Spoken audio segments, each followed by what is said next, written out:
চামেলিনে চাহ বাগানৰ তই মিচিমিনে নদী পাৰৰ তই কাৰ্বিনে ঐ নীলা পাহাৰৰ তই চামেলিনে চাহ বাগানৰ তই মিচিমিনে নদী পাৰৰ কাৰ্বিনে ঐ নীলা পাহাৰৰ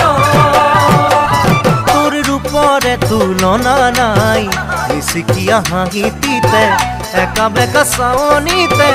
বলিয়া বলিয়া হলো মই তই হেনো ৰোৱনী খাওনত লখিমী দাৱনী আঘোণত তই হেনো চেনেহী জানমণি অসম দেশত তই হেনো